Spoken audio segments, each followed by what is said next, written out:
Baik ya, bismillahirrahmanirrahim. Assalamualaikum warahmatullahi wabarakatuh. Waalaikumsalam warahmatullahi wabarakatuh.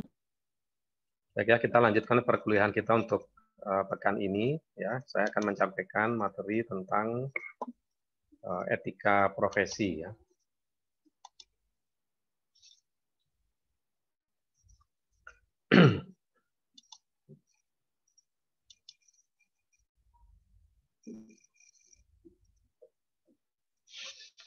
Baik ya, jadi sebagaimana umumnya sebuah atau suatu profesi, ya ini biasanya ya karena merupakan pelayanan atau jasa kepada pihak ketiga, ya maka biasanya ada etika ya, ada etika yang disepakati ya bersama dalam menjalankan profesi.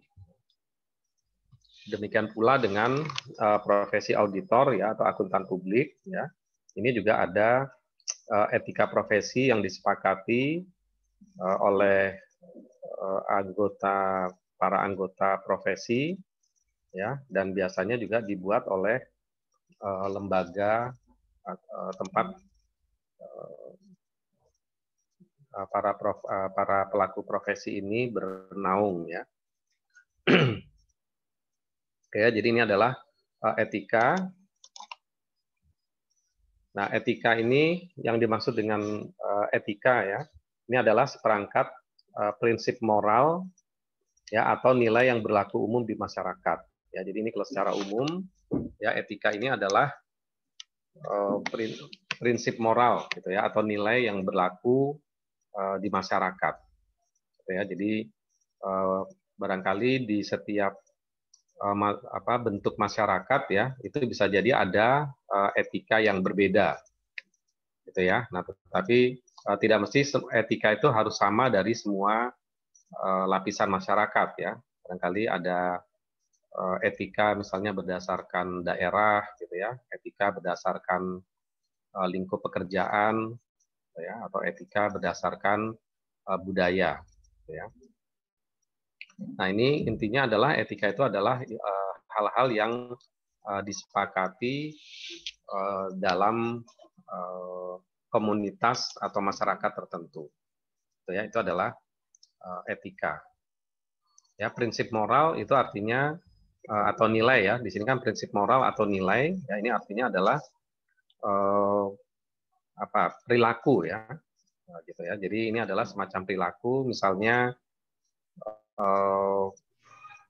kalau etikanya misalnya di masyarakat ya, misalnya bagaimana anak-anak terhadap orang tua atau bagaimana orang tua terhadap anak-anak, bagaimana yang lebih muda kepada yang lebih tua, gitu ya. Bagaimana menyampaikan pendapat, gitu ya. Nah, ini adalah aturan-aturan atau nilai-nilai yang berlaku ya, yang disepakati ya, baik secara tertulis maupun tidak tertulis. Ya, karena bisa saja kesepakatan itu tidak tertulis gitu ya, tetapi menjadi sebuah kebiasaan yang sudah ada di masyarakat. Ya. Kemudian perilaku beretika ini adalah perilaku ya, yang berlaku di dalam yang berlaku umum dalam masyarakat ya diperlukan untuk membuat kehidupan bermasyarakat ini berfungsi dengan baik. Jadi orang yang beretika atau yang berperilaku sesuai dengan etika ya ini adalah hal-hal yang sudah berlaku umum ya tadi saya sampaikan ya sudah hal-hal yang sudah berlaku umum di masyarakat yang tadi ya bisa saja tidak tertulis gitu ya tetapi sudah merupakan kebiasaan gitu ya. Nah, ini diperlukan untuk membuat kehidupan bermasyarakat ini berfungsi dengan baik gitu ya. Nah, jadi dengan adanya etika dan orang-orang yang berperilaku sesuai dengan etika ya maka ini dinamika gitu ya atau fungsi kemasyarakatan ini bisa berjalan dengan baik ya. Sedangkan tidak beretika ya perilaku yang tidak beretika ini adalah perilaku yang tidak sesuai dengan tata kehidupan yang berlaku umum dalam masyarakat ya merugikan masyarakat baik dalam jangka pendek maupun dalam jangka panjang. Nah, jadi yang perilaku yang tidak beretika artinya dia tidak sesuai dengan perilaku umum yang disepakati, gitu ya, tidak sesuai dengan perilaku umum yang disepakati oleh masyarakat. Nah, ini bisa merugikan masyarakat tersebut, ya, baik dalam jangka pendek maupun dalam jangka panjang. Jadi apabila ada tindakan yang dilakukan tidak sesuai dengan etika, ya ini biasanya akan membuat tatanan, ya, masyarakat yang tadinya sudah solid, misalnya yang tadinya sudah baik, yang sudah aman, ya, yang sudah tentram, ya, ini bisa berubah, gitu ya, atau merugikan. Nah, ini adalah pengertian etika secara umum, ya. Nah, ini misalnya nilai-nilai, beberapa nilai, gitu ya, nilai etika yang diyakini secara umum, ya, yang sekali lagi bisa jadi ini adalah tidak tertulis, gitu ya. Nah, misalnya adalah yang pertama itu adalah trust, ya, atau terpercaya. Gitu. Nah, ini umum, gitu. Semua orang, semua masyarakat sudah paham bahwa semua orang itu harus bisa dipercaya. Ya, ini mencakup kejujuran, ya, integritas atau loyalitas. Ya, jadi kalau misalnya ada, ya, misalnya di dalam kehidupan bermasyarakat, gitu ya, kan biasanya ada pengurus masyarakat, ya, entah RT RW, entah paguyuban, entah apapun, gitu ya. Nah, ini semua anggota yang ada di dalam organisasi tersebut atau di dalam komunitas tersebut, ya, harus memiliki sikap yang terpercaya atau nilai yang dapat dipercaya, ya. Nah, ketika dia ada anggotanya yang tidak bisa dipercaya, gitu ya, maka akan ada gejolak, gitu ya, karena misalnya dia diberikan amanah kemudian tidak menjalankan amanah itu dengan baik, gitu ya. Nah, maka akan terjadi gejolak, mungkin ada semacam sanksi, ya, baik sanksi yang sifatnya tertulis maupun sanksi yang sifatnya moral, gitu ya. Nah, ini adalah yang tidak bisa dipungkiri, gitu ya. Semua umumnya ini adalah dibutuhkan kepercayaan, ya, termasuk di dalamnya itu adalah integritas dan loyalitas. Ya, integritas itu adalah sama, gitu ya, kira-kira perkataan dengan perbuatan. Ya, kalau loyalitas ya tentu loyal kepada masyarakat, ya, loyal kepada masyarakat, kebaikan, gitu ya. Artinya tidak mesti loyal itu adalah kepada personal, gitu ya, tetapi loyal itu yang dimaksud adalah loyal kepada masyarakat, gitu ya, kepada kebaikan masyarakat.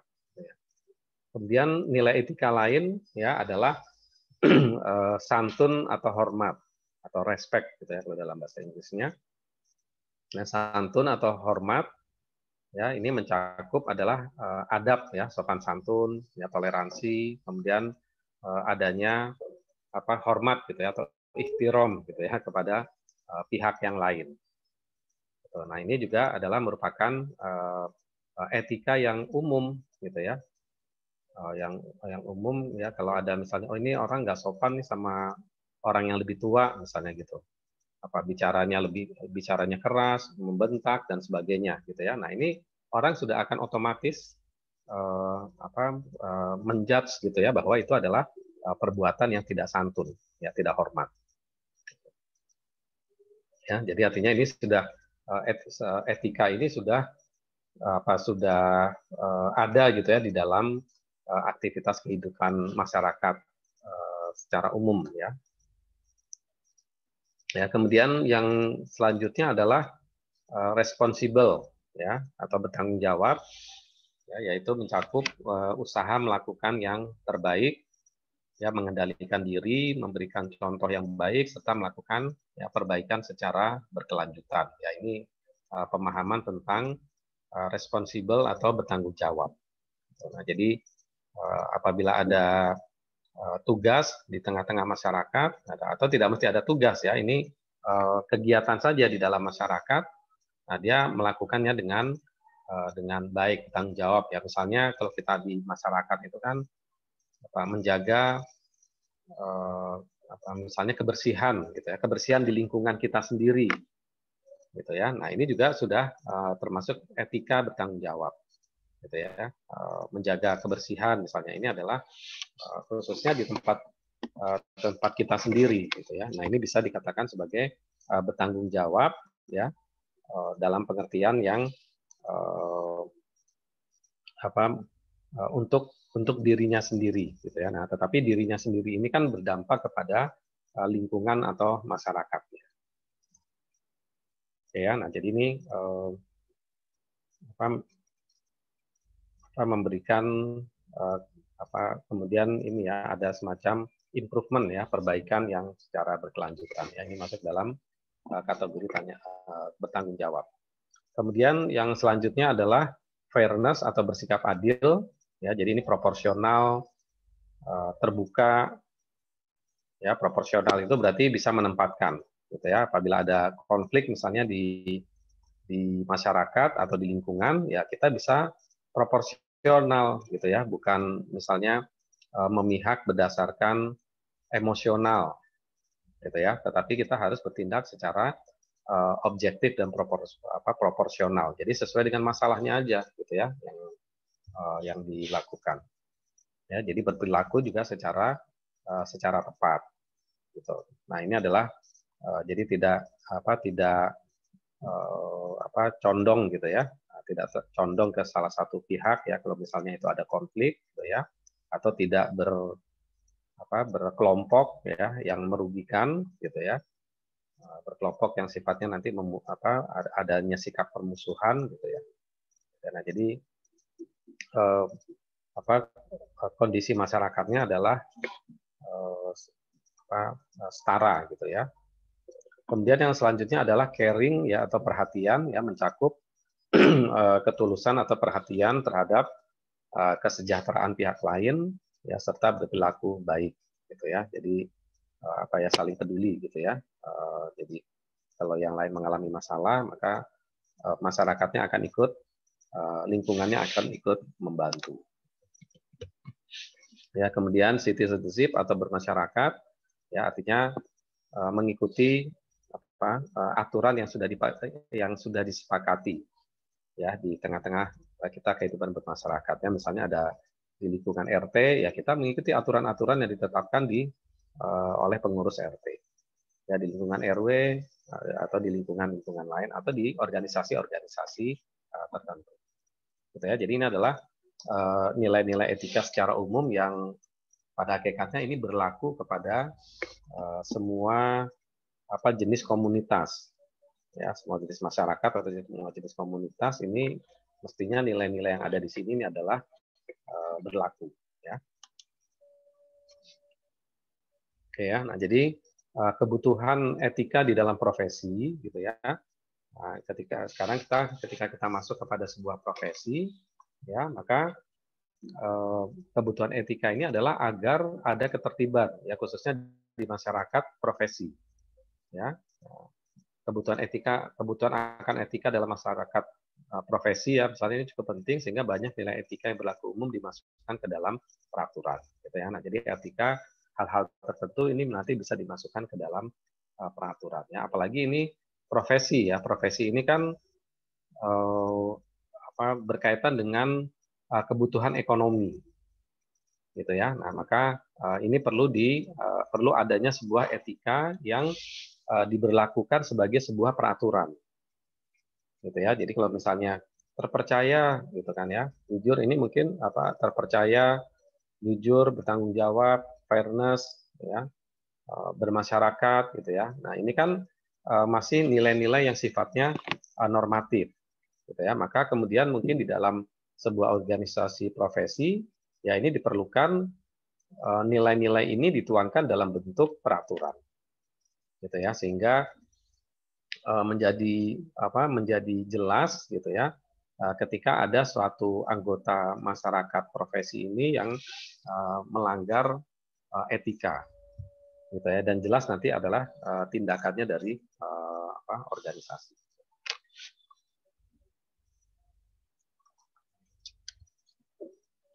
Oke ya, nah jadi ini agar tertib ya, seperti saya sampaikan tadi, karena ini adalah apalagi ini adalah merupakan ada hal yang sifatnya merupakan kebutuhan ekonomi. Yang sifatnya kebutuhan ekonomi tentu menjadi suatu hal yang sensitif gitu ya. Ya misalnya karena ini adalah misalnya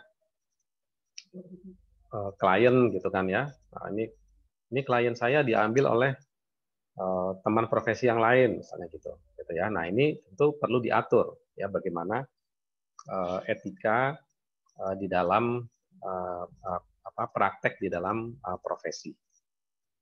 Gitu ya. Nah, itu jadi selain hal-hal ini tadi gitu ya. Jadi bagaimana menuangkan misalnya bertanggung jawab itu dituangkan dalam bentuk apa?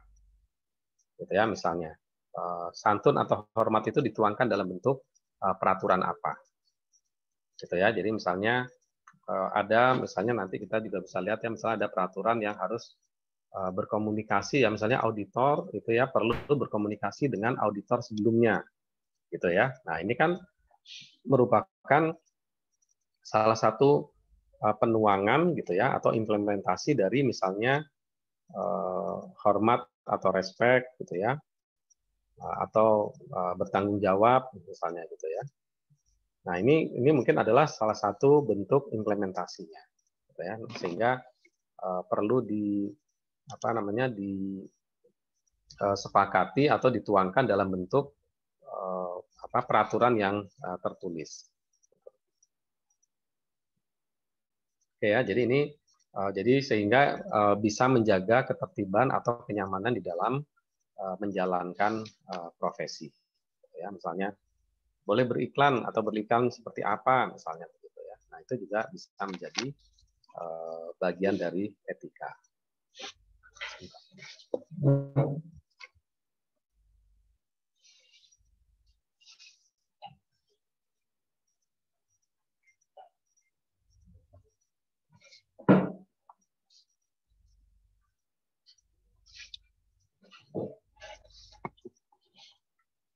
Baik ya, itu kebutuhan etika di dalam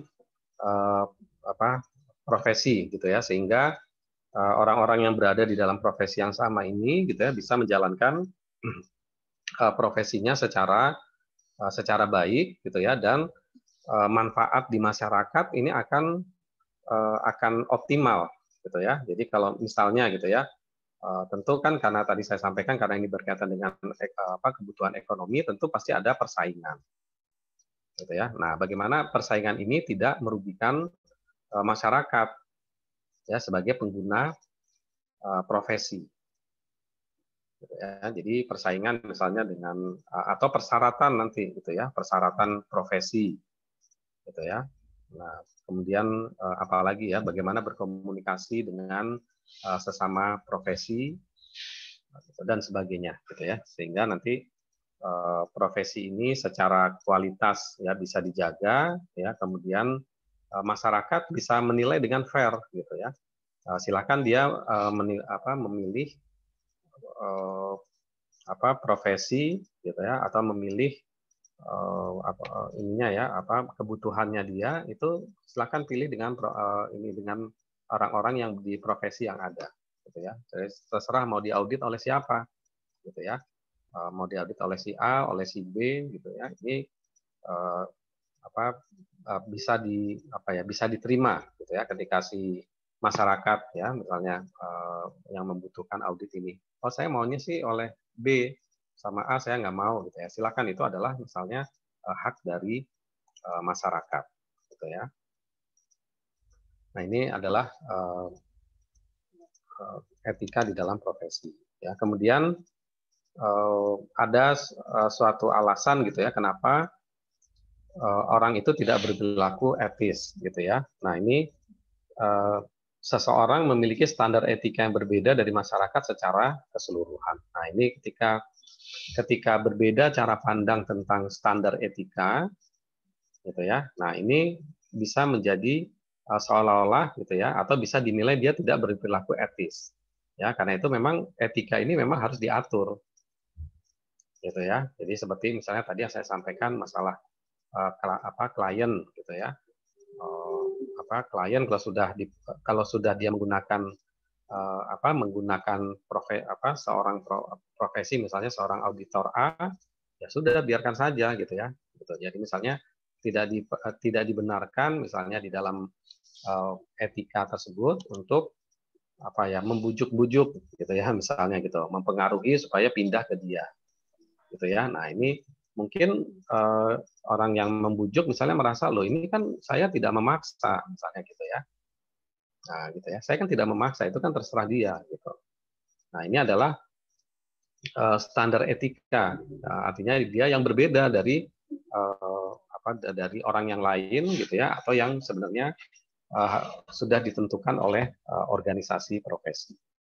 Ya, karena itu memang ini sangat penting organisasi profesi mengatur jangan terlalu umum gitu ya. Kalau perlu lebih detail gitu ya tentang bagaimana anggota profesi ini harus berperilaku sesuai dengan etika gitu ya, sehingga tidak ada persaingan yang tidak sehat gitu ya di antara para pelaku profesi. Ya. Atau yang kedua, ada orang yang memilih untuk bertindak secara egois. Gitu ya, terserah saya gitu ya. Dia kalau dia saya ajak maunya dengan saya kan nggak ada masalah. Gitu ya. Nah itu berarti ada suatu perilaku yang egois. Gitu ya. Nah sehingga dia cenderung ya ada kecenderungan atau terjadi pelanggaran-pelanggaran etika yang disepakati. Gitu ya. Nah sehingga karena nilai-nilai karena nilai-nilai ini sudah nilai-nilai yang yang berlaku umum gitu ya. Ini kan bisa dirasakan gitu ya ketika ada yang orang bersikap tidak adil gitu ya. Kan itu sebenarnya bisa dirasakan. Ada orang yang tidak bertanggung jawab, ya itu bisa dirasakan. Nah, tetapi ketika hal ini tidak dituangkan di dalam bentuk peraturan, ya khususnya di masyarakat profesi, gitu ya. Tapi kalau di masyarakat umum yang misalnya masyarakat RT atau RW, saya kira itu mungkin tidak terlalu diperlukan, gitu ya. Kalau ada hal-hal yang sifatnya tertulis, gitu ya. Nah, ini yang perlunya hal-hal seperti ini, gitu ya. Nilai-nilai yang sebenarnya sudah bisa ini kan ada rasanya gitu ya. Gitu. Kita kan bisa merasakan gitu ya.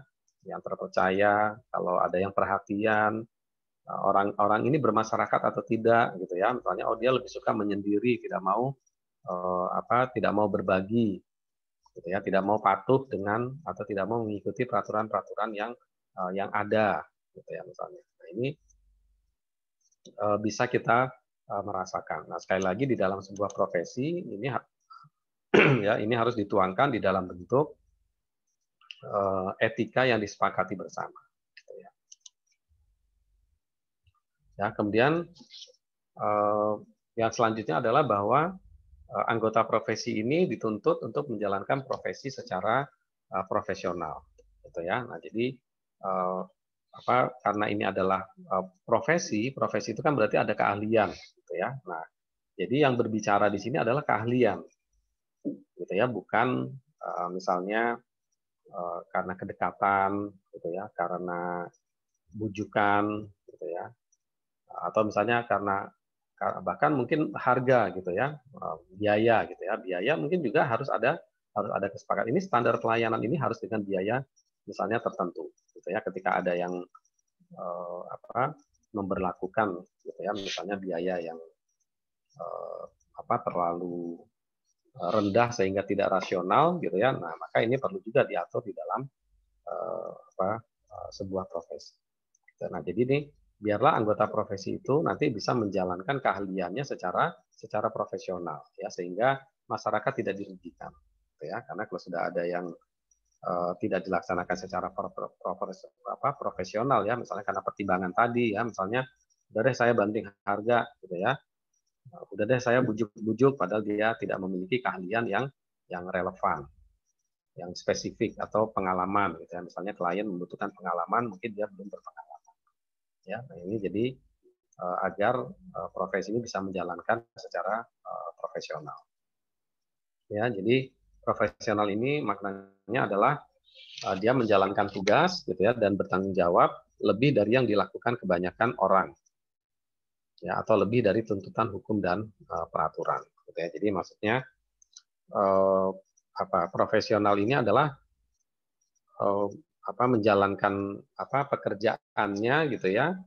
Nah, ini bukan hanya sekedar memenuhi ketentuan dari hukum dan peraturan gitu ya, bukan melepaskan kewajiban gitu ya, misalnya gitu ya, bukan sekedar melepaskan kewajiban. Oh ya, bahkan bahwa saya dia sudah bertanya, saya jawab, misalnya gitu ya, misalnya orang berkonsultasi gitu kan ya, nah gitu berkonsultasi,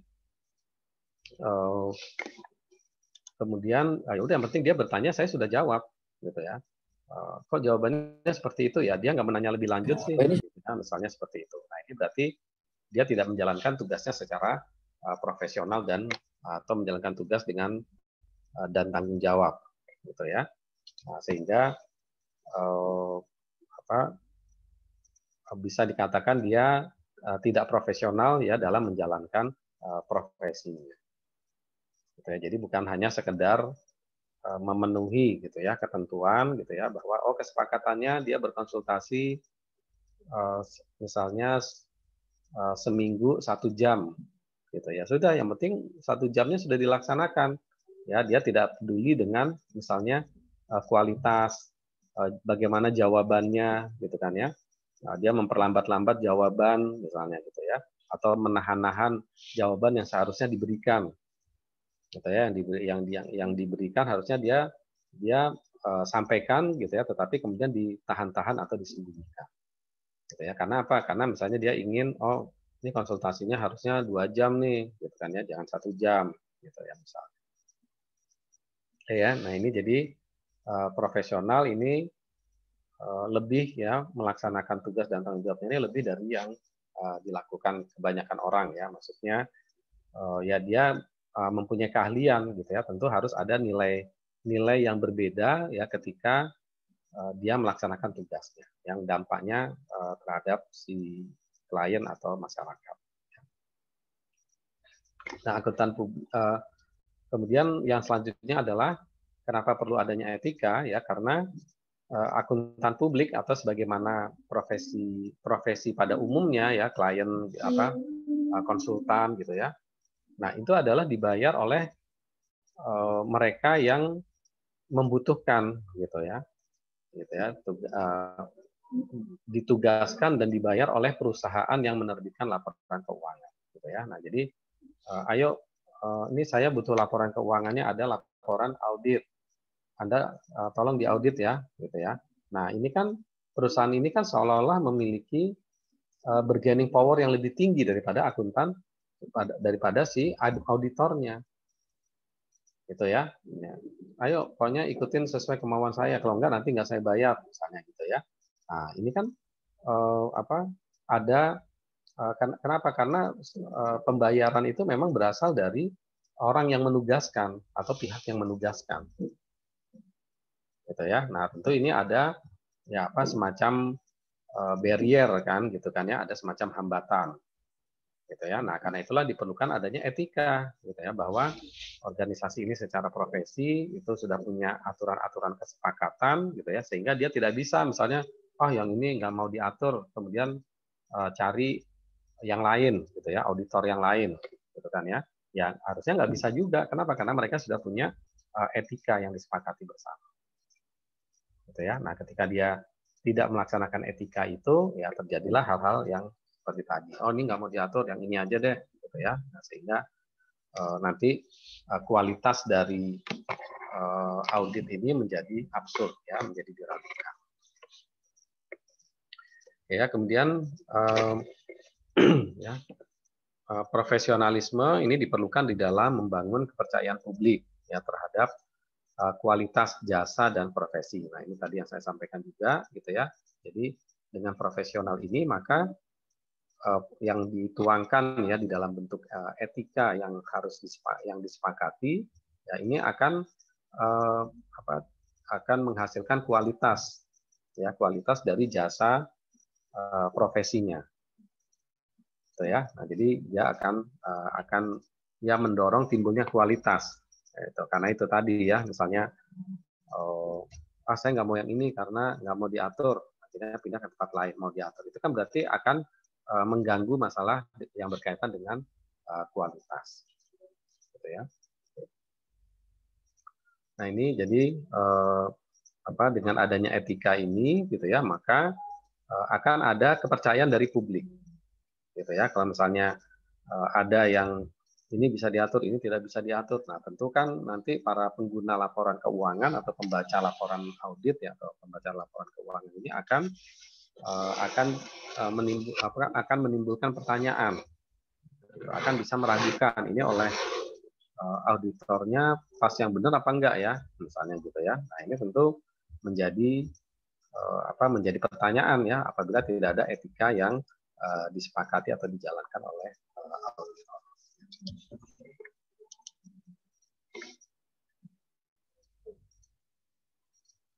Ya, ini kemudian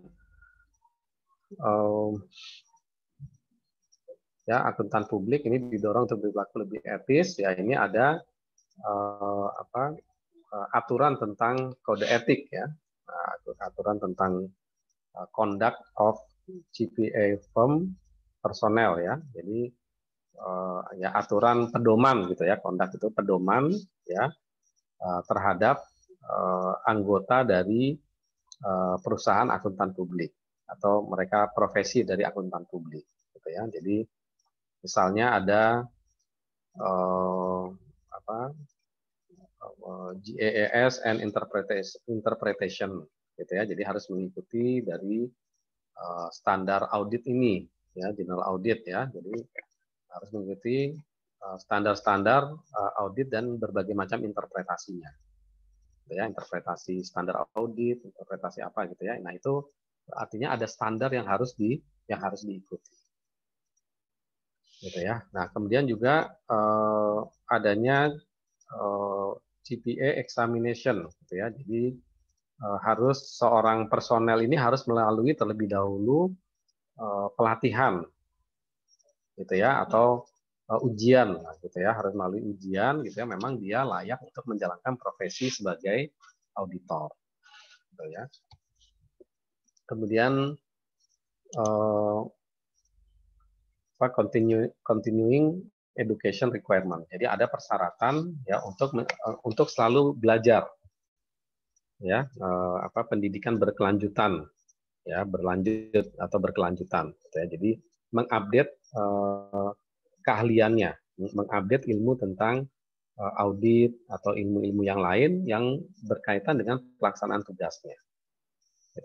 Jadi ada persyaratan ketika dia adalah berprofesi sebagai akuntan publik, gitu ya, maka dia harus menjalankan update terhadap keilmuannya ya melalui pendidikan berkelanjutan, ya, atau dia menambah mengupdate ya, misalnya pengetahuan-pengetahuan baru atau menambah pengetahuan-pengetahuan atau memperkuat, gitu ya, keahliannya.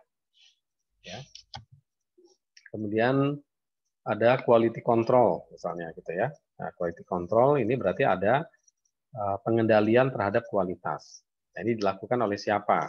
Ya, misalnya di dalam aturan tentang audit ini ada misalnya peer review. Jadi laporan seorang auditor atau akuntan publik ini bisa direview oleh rekan atau akuntan publik yang lain, gitu ya. Nah, bisa direview, gitu ya, diperiksa gitu ya, atau direview lah ya, peer review, misalnya review oleh teman sejawat, gitu ya. Nah, ini bisa dilakukan ya untuk menjamin adanya kualitas. Nah, kemudian ini peer review ya oleh teman sejawat ya. Kalau quality control ini berarti kaitannya dengan pelaksanaan audit itu ada standar pengendaliannya ketika bagaimana agar auditnya itu berkualitas. Ya, misalnya kewajiban sampel, meminta informasi, ya, kemudian melakukan analisis, gitu ya. Nah, ini adalah pengendalian terhadap kualitas. Ya, kemudian PCAOB and SEC ya, peraturan-peraturan audit yang berkaitan yang diterbitkan oleh lembaga tersebut gitu ya, atau IAPI kalau di Indonesia ya. Kemudian ada Code of Professional Conduct ya, ini adalah pedoman ya menjalankan tugas ya secara atau pedoman menjalankan tugas ya dari seorang CPA ya atau auditor. Gitu ya, apa yang harus dilakukan gitu ya, bagaimana dia bersikap terhadap klien, bagaimana cara dia meminta dokumen gitu ya, bagaimana dia mereview dokumen misalnya atau sampel. Ya, kemudian praktek yang diterbitnya IACPA Practice Section gitu ya. Jadi aturan-aturan yang berkaitan dengan praktek ya, praktek seorang atau praktek akuntansi gitu ya, atau praktek auditor. Kemudian legal liability ini adalah tanggung jawab hukum. Ya, ini juga harus memperhatikan bahwa dia sebenarnya mempunyai juga adalah tanggung jawab hukum ya, artinya ketika dia melakukan tugasnya kemudian membuat opini atau menerbitkan opini, ini berarti dia ini sedang menunjukkan adanya sebuah tanggung jawab. Ya, ini adanya tanggung jawab. Ya, kemudian dilema di dalam etika ya, dilema dalam etika ini adalah situasi yang dihadapi seseorang tentang keputusan harus dibuat berkaitan dengan perilaku yang sesuai.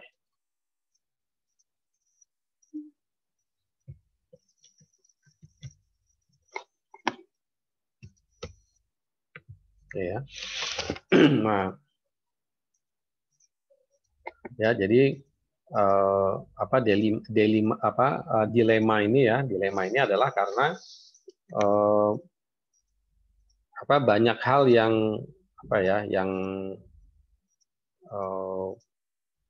atau banyak situasi gitu ya yang membuat dia agak sulit untuk mengambil keputusan gitu ya, misalnya antara aduh ini udah lengkap kok datanya gitu ya, nah, tapi kita berkeyakinan tidak misalnya gitu.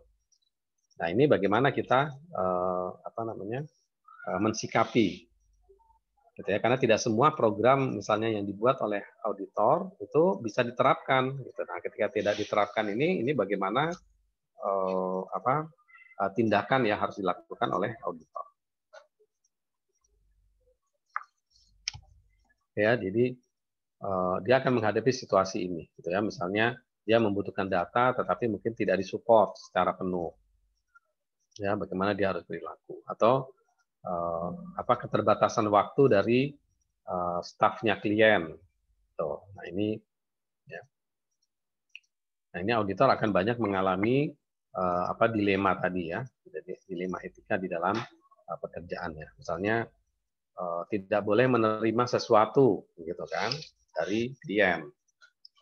Gitu ya, padahal ada keinginan gitu, atau cuma segitu boleh apa tidak, kan nggak besar jumlahnya gitu ya misalnya gitu ya. Nah, ini adalah dilema gitu ya, jadi atas perilaku-perilaku tertentu, misalnya ditraktir sama klien di tempat yang sangat mewah gitu. Nah, itu kita harus ikuti atau tidak gitu ya, ini kan adanya dilema gitu ya. Nah, kemudian juga seorang auditor kadang dia cenderung untuk melakukan rasionalisasi atas perilaku yang tidak etis. Ya, tadi yang saya sampaikan itu ya, misalnya diberi hadiah, gitu kan? Nah, ini boleh terima nggak, gitu ya? Nanti mempengaruhi atas pekerjaan auditnya atau tidak, gitu ya? Nah, gitu. Nah ini jadi menjadi dilema, ya. Kemudian dia membuat rasionalisasi, misalnya, biasanya juga orang-orang pada nerima kok, gitu ya. Semua orang juga melakukannya, gitu ya. Nah, kemudian misalnya itu legal gitu kan.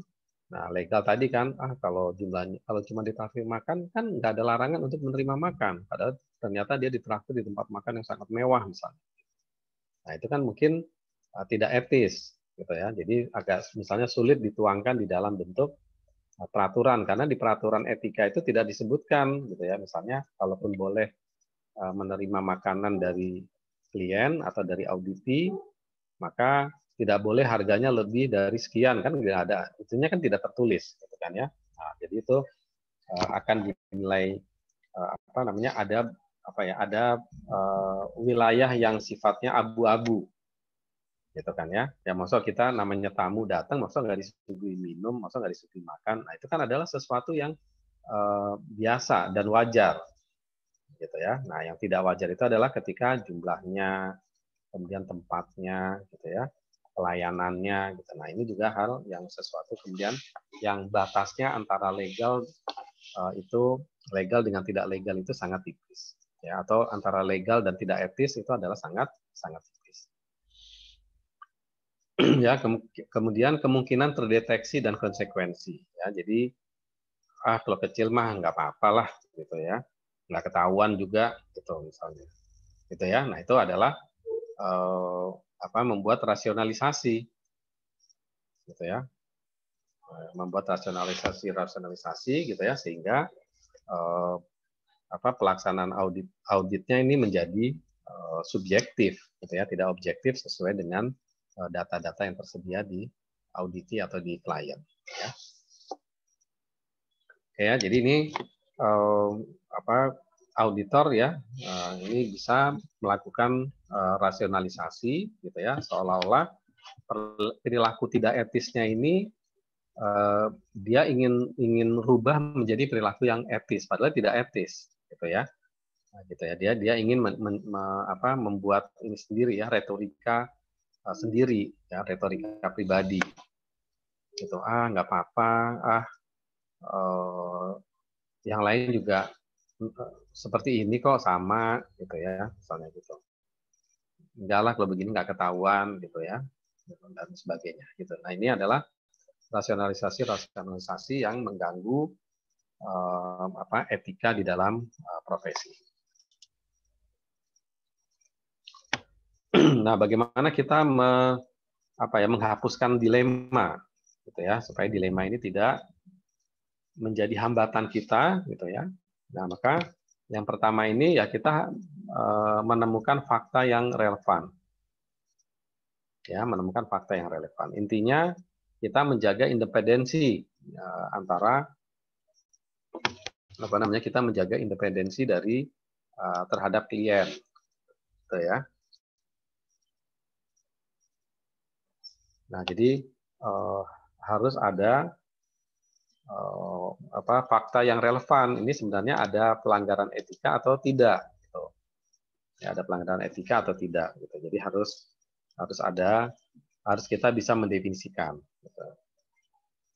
Kemudian mengidentifikasi masalah etika atas fakta gitu ya. Nah, jadi ketika kita ada di dalam meragukan ya masalah independensi auditor terhadap auditinya gitu ya, atau ada masalah lain di dalam pelaksanaan auditnya ya. Nah, ini kita harus mengidentifikasi ya, misalnya faktanya kita diajak makan misalnya gitu. Ya, faktanya kita diajak makan di restoran mewah. Nah, kita identifikasi ini ada masalah etika atau tidak. Gitu kan ya. Kita misalnya difasilitasi dengan auditor ini misalnya difasilitasi dengan fasilitas yang berlebih misalnya. Nah, kita cek ada masalah etika atau tidak di sini. Gitu ya. Oke ya, kemudian tentukan siapa yang terpengaruh. Ya, kita melihat mungkin dari tim gitu ya, dari tim auditornya ini siapa yang terpengaruh ya. Nah, ini maksudnya untuk diingatkan gitu ya. Kemudian identifikasi alternatif yang tersedia bagi orang yang harus menyelesaikan dilema. Gitu ya. Nah, jadi melakukan identifikasi ya. Ini supaya orang ini nggak dilema, sebaiknya bagaimana? Gitu ya, misalnya makan ya sudah, kita makan di restoran yang umum saja, yang sebagaimana orang menerima tamu pada umumnya misalnya gitu ya. Nah, ini adalah identifikasi alternatif yang tersedia. Ya, identifikasi alternatifnya, alternatif pengganti dari kalau misalnya ada fakta gitu atau tindakan dari klien atau yang menyebabkan kita menjadi tidak etika, ya tidak berperilaku etika. Ya, kemudian identifikasi semua identifikasi kemungkinan konsekuensi dari setiap alternatif. Ya, ini kan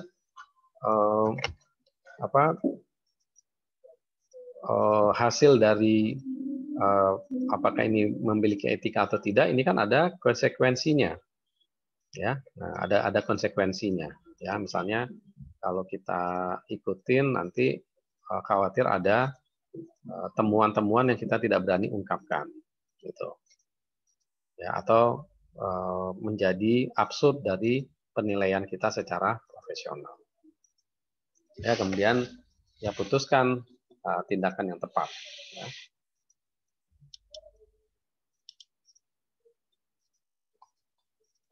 Oke ya, nah ini jadi misalnya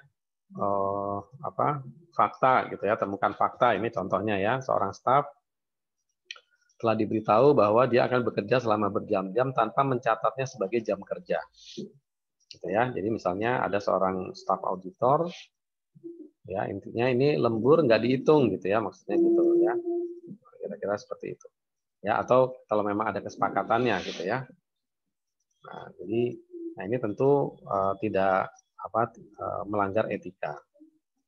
Ya, maka kebijakan secara tegas melarang praktek. Ya, jadi kalau memang jam kerjanya harus ditentukan ya seminggu atau sebulan itu tidak boleh melebihi jam kerja tertentu. Gitu ya. Atau kalau dia melampaui jam normalnya gitu ya, misalnya ada catatan gitu ya, atau dia menambah jam kerjanya gitu ya. Nah, ini kan biasanya konsekuensinya ke uang lembur misalnya gitu ya. Nah, ini harus dicek dulu faktanya seperti apa gitu ya. Kemudian seorang staf lain telah menyatakan bahwa ini adalah praktek umum di perusahaan. Nah, ini ya disebutnya ini udah biasa seperti ini, nggak usah nanya-nanya lembur misalnya gitu ya. Nah, ini tentu menjadi sesuatu yang tadi ya adanya rasionalisasi atau pembenaran. Gitu ya, maka ini harus dikembalikan gitu ya. Kan ini kan kalau masalah etika kan kadang-kadang ada satu pihak yang superior gitu kan ya, pihak yang superior dan pihak lain yang lebih inferior ya, atau lebih bargaining powernya lebih rendah. Jadi misalnya kan ya udah kalau nggak mau udah jangan kerja di sini gitu ya, misalnya seperti itu. Jadi di sini mah biasa kalau berjam-jam ini nggak dihitung sebagai tambahan jam kerja gitu ya. Nah, sehingga ini kan adanya semacam ancaman gitu ya, atau ada bargaining position yang tidak setara ya, terlalu menjomplang. Oke ya, jadi ini juga adalah etika di dalam melaksanakan pekerjaan. Ya, kemudian isu etika ini apakah etis bagi staf untuk menggunakan jam kerja dan tidak mencatatnya sebagai jam kerja, ya. Siapa yang terpengaruh, bagaimana pengaruhnya. Jadi apa alternatif yang dimiliki oleh staf tersebut. Jadi kalau misalnya dia dinyatakan nggak bisa, pokoknya Anda harus menyelesaikan, tetapi nanti kelebihan jam kerjanya itu tidak dihitung, gitu ya. Nah, ini apa alternatif yang bisa dilakukan? Gitu ya, apakah alternatifnya misalnya jam kerjanya diganti besok gitu ya, atau diganti dengan libur misalnya gitu ya, atau bagaimana yang penting pekerjaan itu bisa selesai ya, misalnya oh ya kalau gitu harus ditambah dong stafnya gitu ya, gitu. Atau mungkin tanggung jawabnya dikurangi ya, sebagian pekerjaan dilimpahkan kepada orang yang lain gitu ya. Nah, sehingga tidak ada penggunaan ya, dalam hal ini misalnya contohnya penggunaan jam kerja yang tidak dilakukan catatan.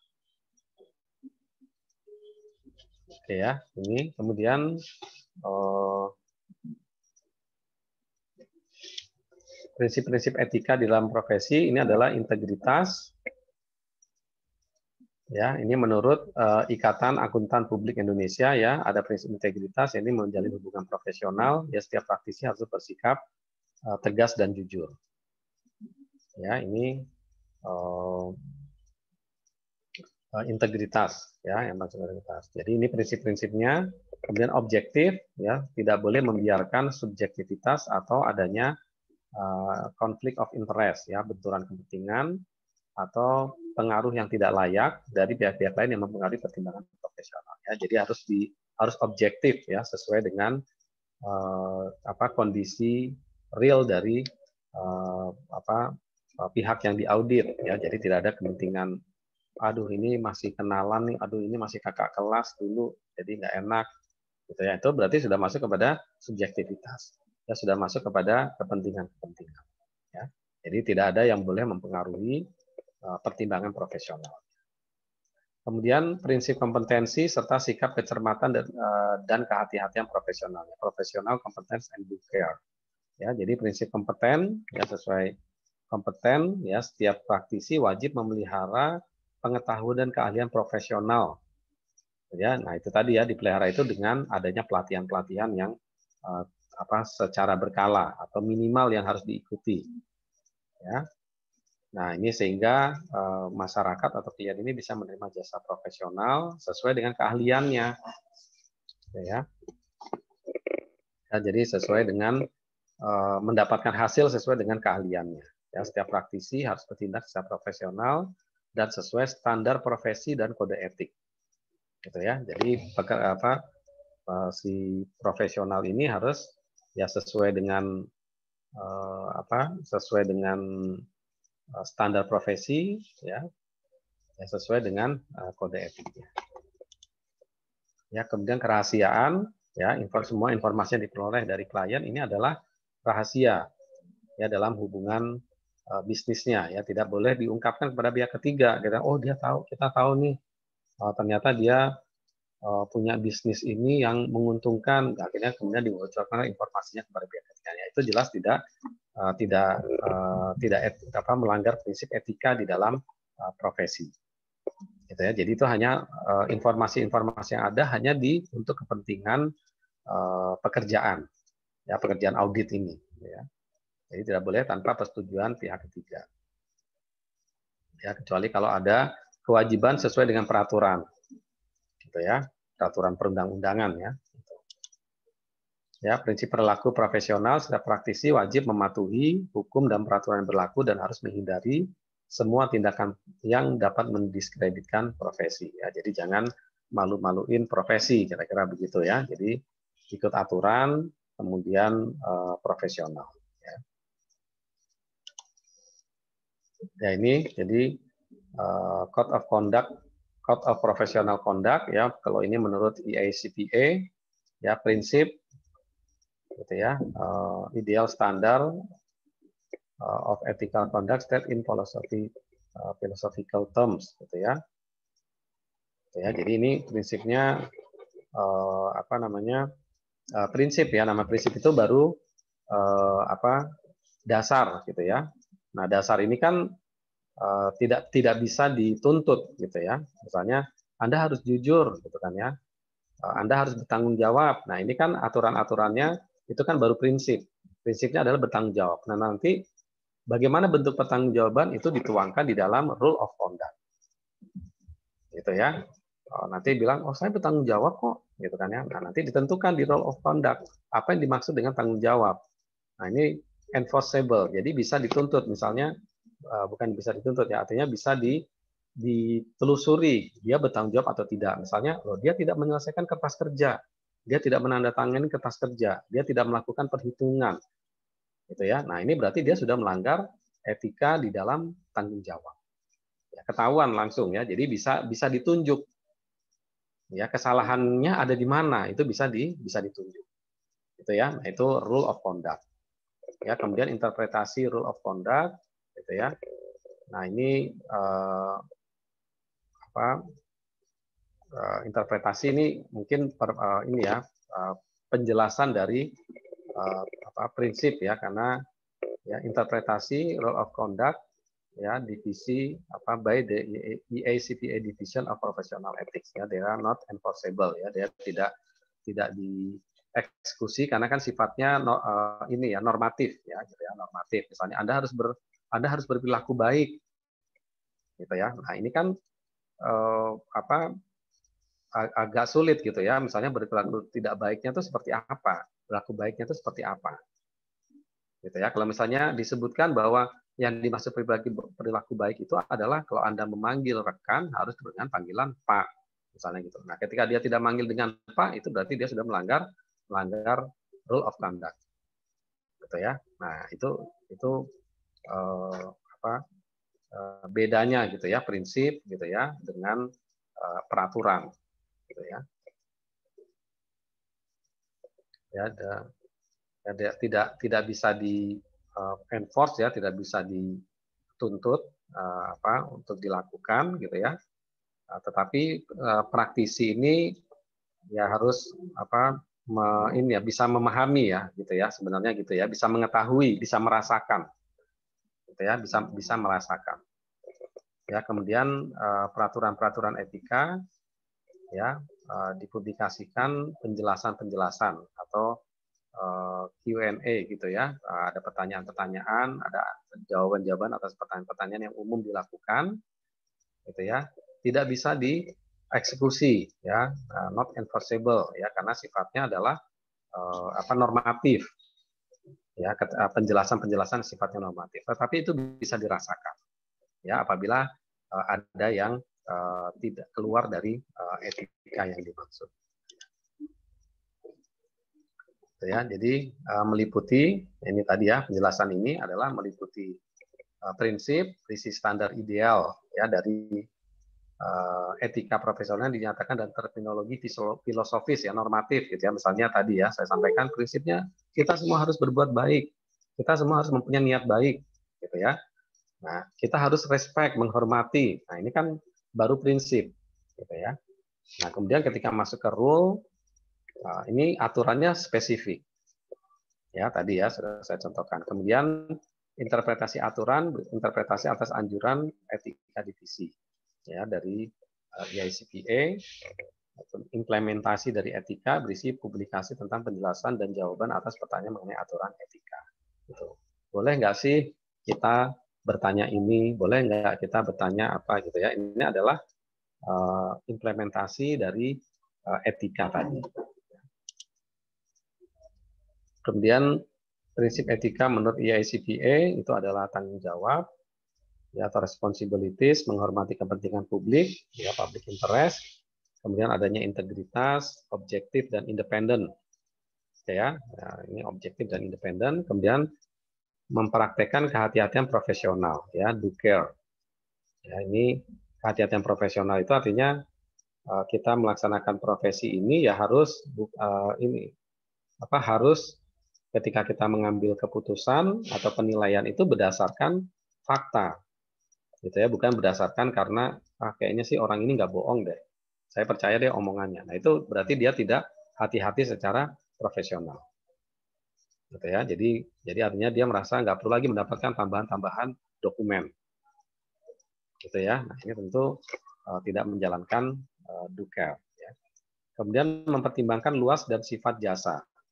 Ya, jadi prinsip-prinsip etika ini juga sudah ditentukan dulu gitu ya, skop pekerjaannya dan sifat jasanya ini adalah seperti apa, gitu ya, sehingga kita tidak pekerjaan yang never ending gitu ya, jadi nggak selesai pekerjaannya, jadi harus ada batasannya, harus dijelaskan batasannya, gitu ya, jangan sampai nanti akhirnya merugikan auditor juga gitu ya, merugikan auditor dari waktunya yang misalnya tidak jelas, akhirnya nanti kepada kualitas dari auditnya ya.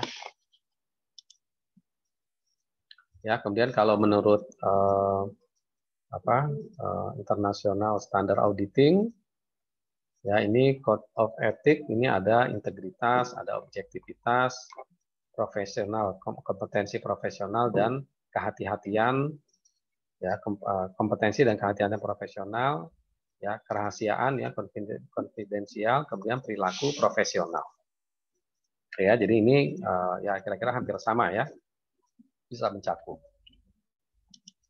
Ya, kemudian independen, yang dimaksud independen adalah independen di dalam pikiran dan tampilan. Ya, yang dimaksud dengan independen. Ya, independen Nah, auditor ini harus independen, ya, dalam pikiran, gitu, sehingga dia tidak mempengaruhi pekerjaannya. Maksudnya, aduh itu saudara saya, aduh itu kakak kelas saya, itu dalam pikiran kan, itu nggak boleh seperti itu. Yang ada adalah kita adalah profesi, dia adalah klien, gitu ya. Jadi jangan ada nanti pikiran-pikiran yang membuat dia akan menyebabkan bertindak tidak profesional. Kemudian dalam tampilan juga, gitu ya. Jadi misalnya, aduh kita terlalu apa, gitu ya. Secara tampilan itu gesturnya mungkin dia merasa, aduh saya apa, karena yang dihadapi misalnya mantan gurunya, apa, kakak kelasnya, gitu ya, atau dia orang tokoh masyarakat yang dihormati, gitu kan ya.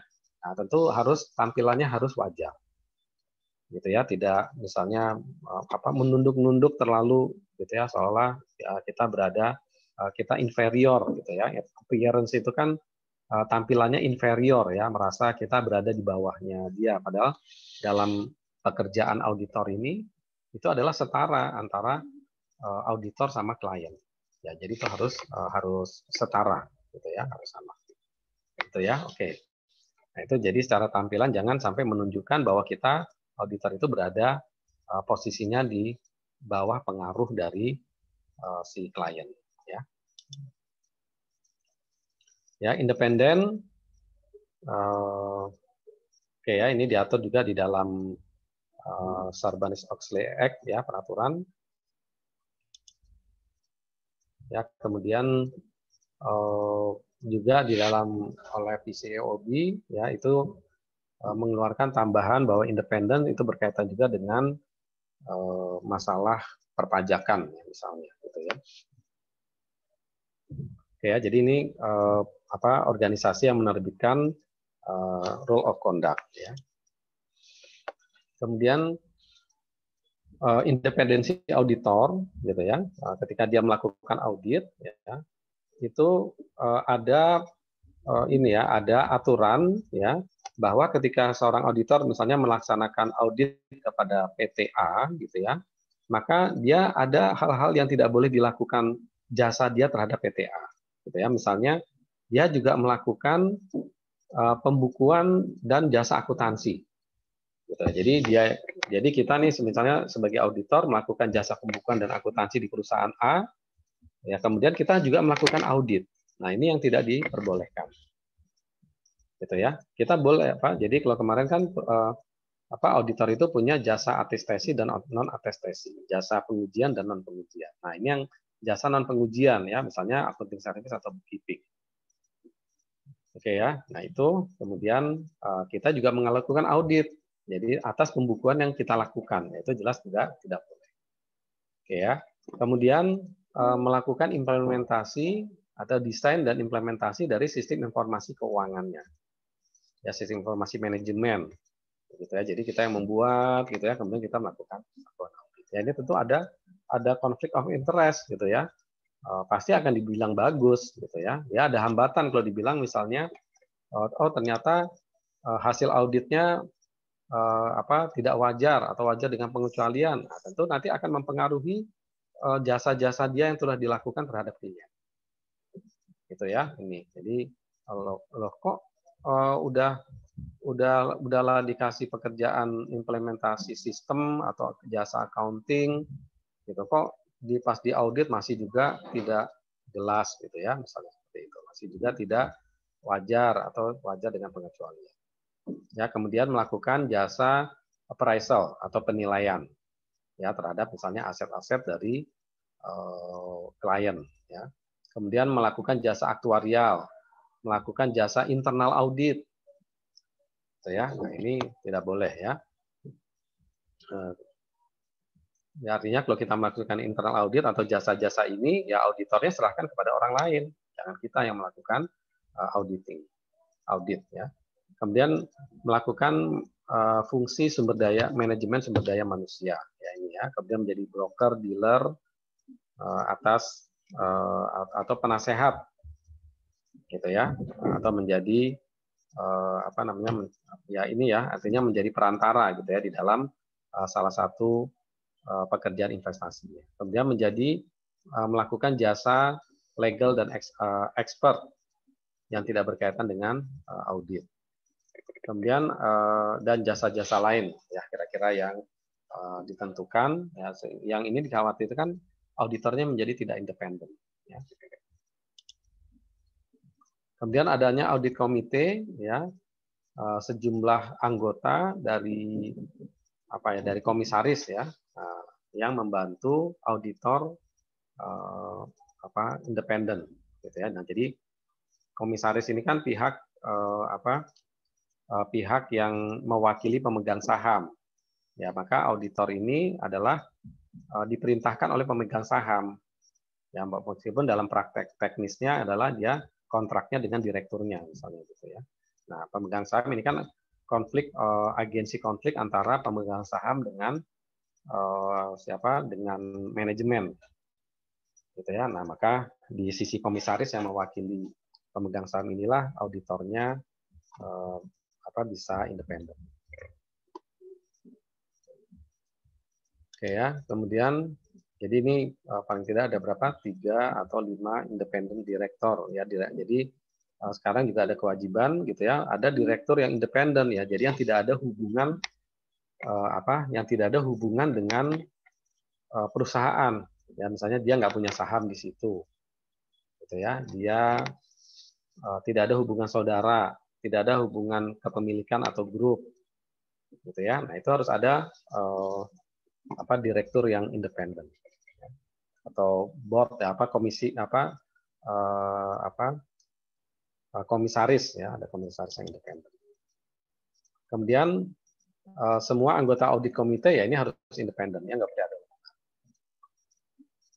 Ya, kemudian salah satu dari komite audit itu haruslah orang yang ahli di dalam keuangan. Ya, jadi nggak boleh audit komite itu mungkin ahli teknis operasional segala macamnya, harus ada orang yang ahli di keuangan atau akuntansi. Ya, kemudian konflik yang muncul di dalam hubungan kepegawaian, ya 1 year cooling off period mungkin terjadi sebelum, gitu ya. Jadi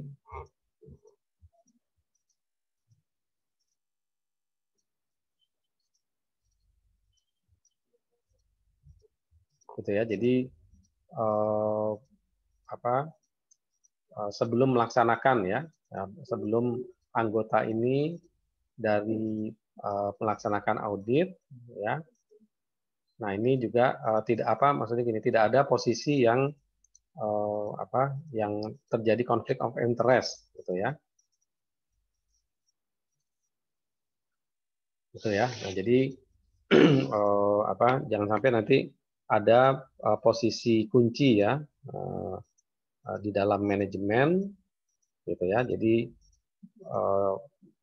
yang dipegang oleh auditor gitu ya, dipegang oleh auditor. Jadi misalnya komisaris gitu ya yang memilih auditor, dia juga melakukan tugas-tugas manajerial misalnya gitu ya. Nah, itu yang tidak diperbolehkan ya, karena itu nanti akan menimbulkan konflik of interest gitu ya. Jadi harus terpisah gitu ya, komisaris yang bertanggung jawab terhadap pelaksanaan audit dia memang harus independen atau terpisah dari posisi operasional manajemen. Apalagi kalau dia sampai di posisi kunci gitu ya, itu nggak boleh gitu ya. Misalnya dia mempengaruhi secara signifikan terhadap operasional tertentu. Nah, tapi kemudian dia juga memilih auditor. Nah, ini posisi ini yang tidak diperbolehkan. Gitu ya. Dia tidak boleh menjadi posisi yang menentukan auditor ini ya. Nah, ini ya. Independen ini ya. Oke. Partner rotation ya. Jadi audit engagement ini juga tidak boleh seumur hidup gitu ya. Jadi 5 tahun gitu ya. Ada aturannya, dibatasi 5 tahun. Ya, tidak boleh seumur hidup dia memegang klien itu. Gitu ya. Jadi harus ada 5 tahun harus ganti auditor yang lain gitu ya. tidak boleh terus-menerus.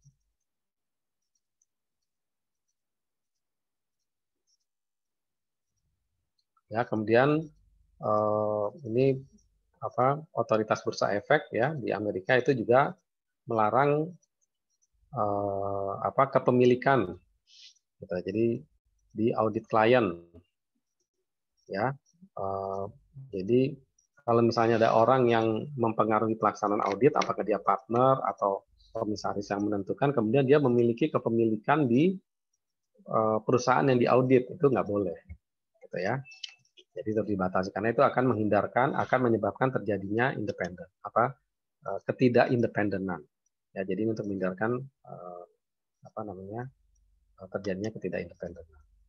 Ya, kemudian hal-hal lain, ya, prinsip-prinsip akuntansi gitu ya, itu dirubah-rubah gitu ya, dirubah-rubah prinsip akuntansi. Ya, kemudian pembayaran dipermainkan gitulah ya,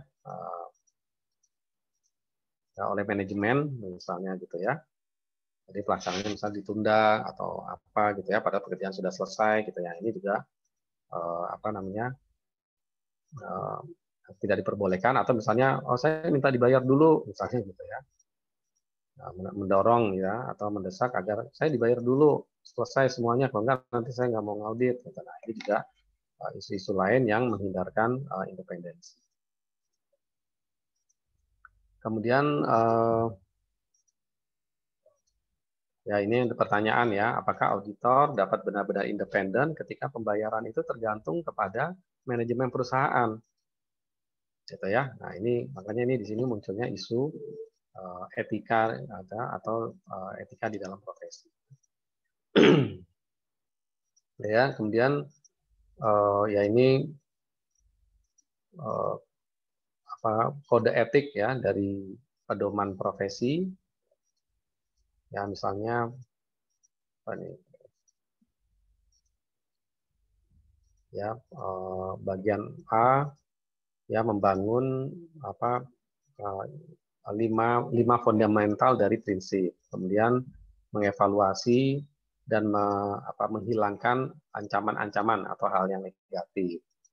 Ya, kemudian bagian kedua, bagian B dan C menjelaskan bagaimana kerangka diterapkan di dalam berbagai macam situasi. Ya, akuntan di dalam praktek publik ya, sebagai akuntan publik atau akuntan sebagai manajemen akuntan ya di dalam praktek bisnis. Gitu ya. Nah, ini ada kode etiknya bagaimana praktek akuntan di masing-masing tempat. Ya.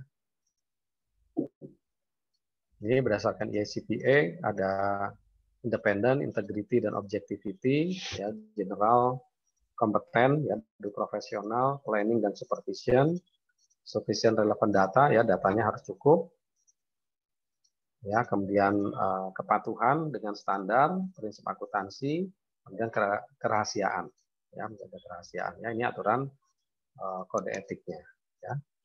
Kemudian fee ya, honor auditnya, kemudian act discreditable, advertising ya ini tentang pengiklanan, ya kemudian hal-hal yang tidak diperbolehkan ya komisi dan yang tidak diperbolehkan, ya pengungkapan dari komisi yang diperbolehkan, ya kemudian tambahan ya kalau ada tambahan yang diperbolehkan lah gitu ya. Oke ya ini ringkasannya ya ada di buku ya, sebenarnya ini saya screenshot dari buku. Nah ini inti isinya apa gitu ya.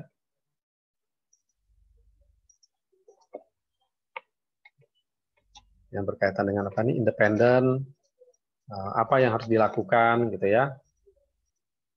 Shall be independent in the performance of professional service and require the standard promoted by bodies designed by council gitu ya. Jadi integritas dan objektivitas itu apa, general standard, ya, kemudian compliant with standard dan seterusnya ya. Bisa dilihat. Ya, independen independen di dalam penampilan dalam melaksanakan ya jasa profesi sebagaimana disyaratkan oleh badan ya. Ya, ini kepentingan keuangan.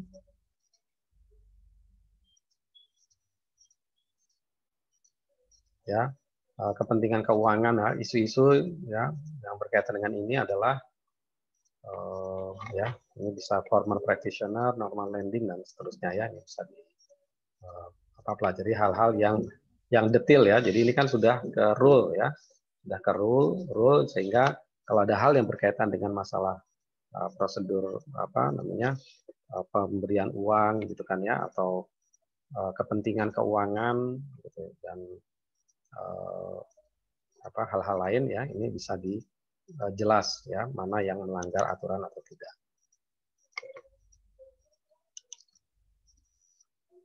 Ya, kemudian ini pada jasa pembukuan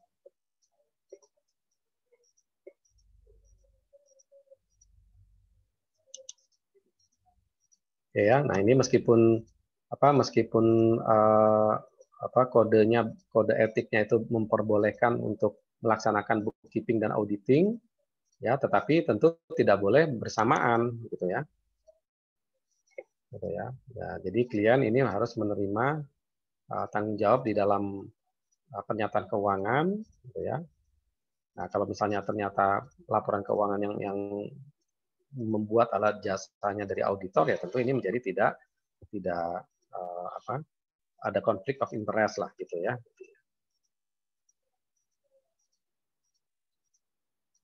Ya, jadi itu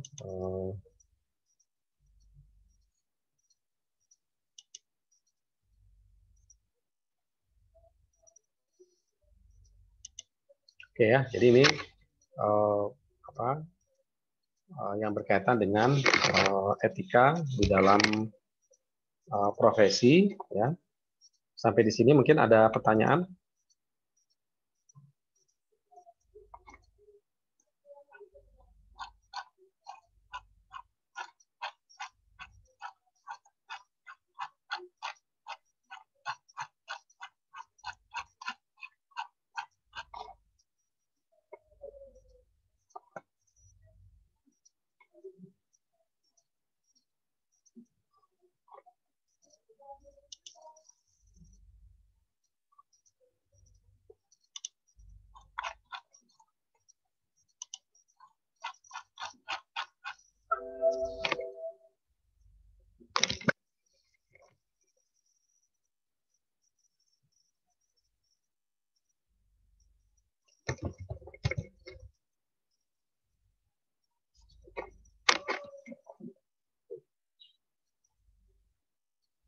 Apa ada pertanyaan? Mungkin sebelum kita akhiri udah jam 12:30 lewat. Insya Allah cukup, Pak. Oke ya, jadi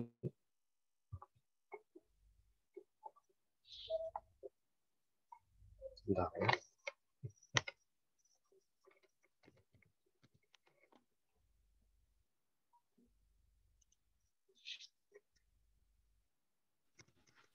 Iya, Pak. Ini untuk yang besok, jadi kan untuk pengganti minggu kemarin. Berapa?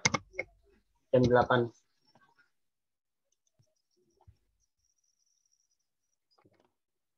Hari Rabu.